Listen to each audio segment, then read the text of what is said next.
Mario Party minigames are designed to be a suspenseful, fun, and competitive way to advance the game forward while keeping everyone engaged. In my last video, I went over my least favorite minigames in the series. I decided that I should also make a video about my favorite minigames because the garbage ones are all in the top 1% of all minigames. Before we start, I want to mention that I won't be including the 3DS Mario Parties on here because I don't have a 3DS capture card.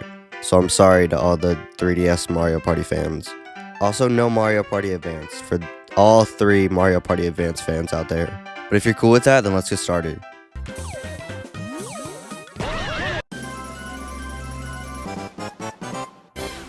Mario Party 1 doesn't have amazing games in my opinion, but I'll cut it some slack because it was the first game in the series.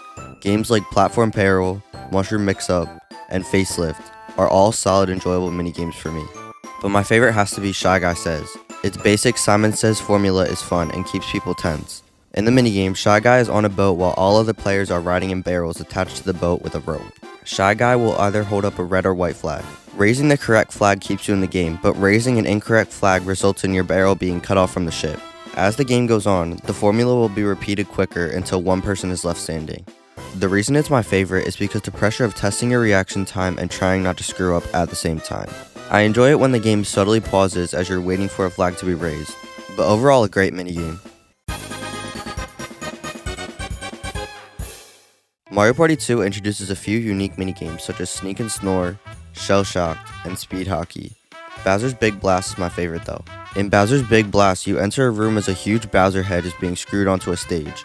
There are 5 levers to pull from, and the number of levers decrease by 1 for every player that gets eliminated from the game. When it's your turn, you have 10 seconds to pull a lever and hope that it doesn't activate the bomb. If it is a safe lever, steam will hiss out of the bomb and your turn is over. If all players pull a safe lever in the row, the levers will reset and the game continues. If you pull the lever that activates the bomb, a countdown will ensue and you will be blown out of the game. This process repeats until there's only one player left standing. I know I said I hated 100% RNG minigames my last video when I talked about Get a Rope, but the presentation is a whole other concept for me. The tension that you feel when playing this minigame is a whole other universe than the tension you feel in a minigame like Pitfall. This mainly applies to the Superstars version, but the little animation that they do with their hands praying not to get blown up makes it so much more intense. Definitely in my top 5 minigames of all time, for sure. For Mario Party 3, I enjoy when games like Boulder Ball, Eats a Pizza, and Storm Chases appear. But my favorite is definitely Cheep Cheep Chase. In this minigame, you are dumped into a long pool while a huge Cheep Cheep is trying to chase and eat you. You must mash the A button to swim away while avoiding the spiked balls that will trip you up and cause you to slow down. If you make it to the end first, you live. If you fail to make it to the end first, even if you're still alive, you die and the game's over. I don't really know what it is about this game, but I like the way it keeps me attentive to win. The horror factor is a good motivation to win, and the music accompanies the intensiveness of the minigame very well. Mario Party 4 included a lot of the most memorable games in the franchise, such as Domination, Dungeon Duos, 3-Throw, and Trace Race. However, Booksquirm is my favorite. In this minigame, 4 players are dropped onto a giant book. As the pages fall down, there are holes that you need to fit in to get to the next page. The pages move faster and faster every subsequent page. If you fail to reach the hole, you get crushed. The last person standing wins. It's such a simple minigame that the idea and presentation help shine. Pushing people out of the way to fit in the shape is fun to me, and the high pressure situations the minigame ultimately comes to makes it really enjoyable. Mario Party 5 has a lot of weird filler minigames in my opinion, but there are ones like Manic Mallets, Panic Pinball, and Mary Poppins that I enjoy playing.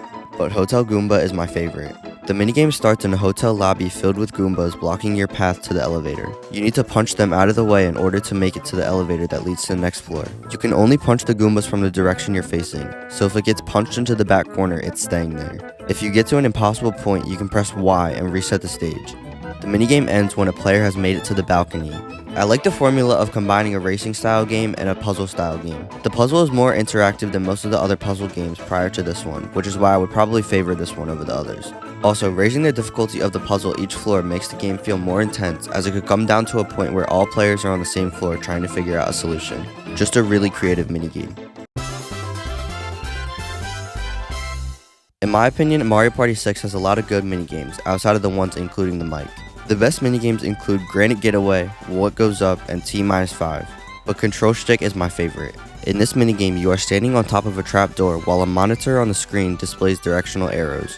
Your goal is to copy the direction of the arrows using both of the control sticks on the controller. The game will speed up slowly but surely, as at the end you'll be doing it at light speed. If you follow the directions, you stay in the game, and move on to the next set of arrows. If you fail to follow the screen's instructions, you'll get dropped down the trapdoor and get eliminated. The game ends when either everyone messes up or one player is left standing. I like this game because you need to be constantly paying attention to the game, and I feel like that keeps everyone engaged and having fun. Also, it's a battle minigame, so if it's worth a lot of money, people will try harder to win, and that's what makes it more competitive and fun.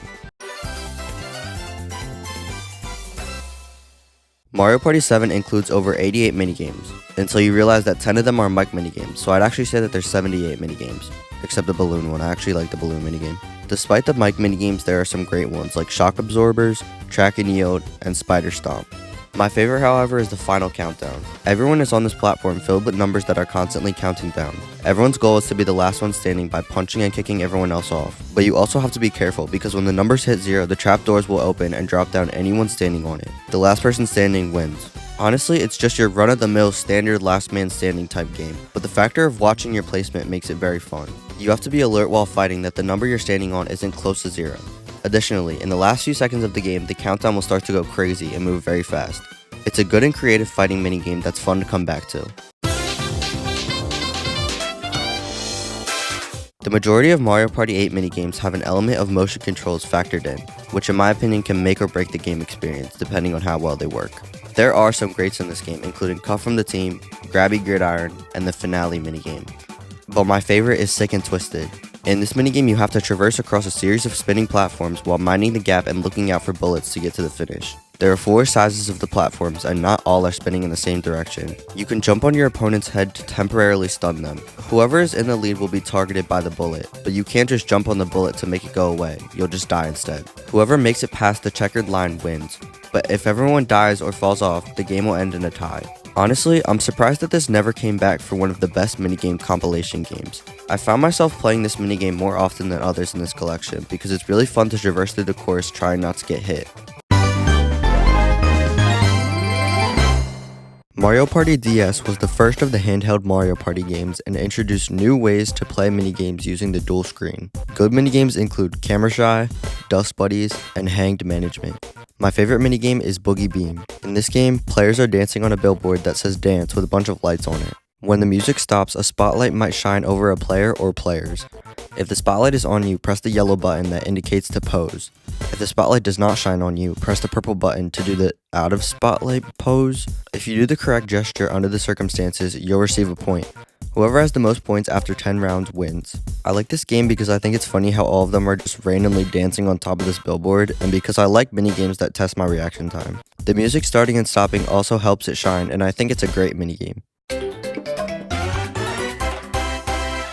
Mario Party 9 definitely revived the series for me with the minigames because ultimately I feel like they only miss with the car concept for the boards with this game. The minigames are fantastic and that's probably why it has the most views on YouTube for any Mario Party game. Some of the best include Pizza Me and Mario, Magma Mayhem, and Launch Break. My favorite of the bunch has to be Shell Soccer. In this game, 2 teams made up of 2 compete to knock over 7 of the opposing team's Goombas first. It essentially works as soccer except the net is replaced by 7 targets. You can pass and angle your shot to eliminate them one by one or many at a time. The team not in possession of the shell has an opportunity to steal it and try scoring some points on their own. The first team to eliminate all of the other team's Goombas win. I enjoy this minigame because of its intense soccer-like nature with the spin of knocking down a set amount of targets. You have to divide and conquer with your teammate and work together to have the best chance at success. Strategizing with a friend in this minigame can be very fun and improve your bond instead of kill it like the board game does. In my opinion, this minigame is awesome and should have been in the main lineup of minigames, not in the extras mode. Mario Party 10 also follows Mario Party 9's awful car format in the party mode, but the minigames definitely make up for it again. The top include Cliffside Crisis, Flash Forward, and Spiked Ball Scramble. Platform Push is definitely my favorite though.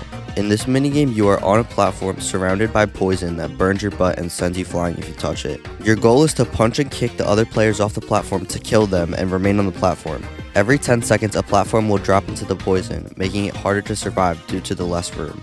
If you faceplant into the poison, you die and get eliminated. The last person standing wins. I know I've said this a bunch, but you probably have caught on that I really like the fighting and intense minigames in Mario Party. I feel like this one goes above and beyond with the brutality, with just the ruthlessness as players faceplant or fall after getting kicked in the face. This brutality really captures the free-for-all essence of the category, and I find myself replaying this one back to back.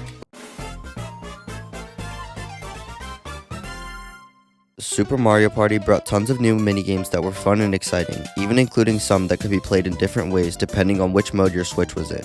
My runners-up for favorite are Baseball, not the rhythm one, Slapperazzi, and Lit Potato. But my favorite is Sizzling Steaks. In this minigame, you are frying up a cubed piece of steak and must fully cook it on all sides. You do this by acting like your Joy-Con is a frying pan as you flick it, twist it, and turn it. If you accidentally throw the steak outside of the frying pan, you'll have to restart from the beginning and have a major setback. The first person to cook all sides of their steak evenly wins. This minigame is awesome because it utilizes the Joy-Con's power to feel weight and feel the item roaming inside the controller. The presentation is great, and overall I just think it's a really fun, engaging minigame.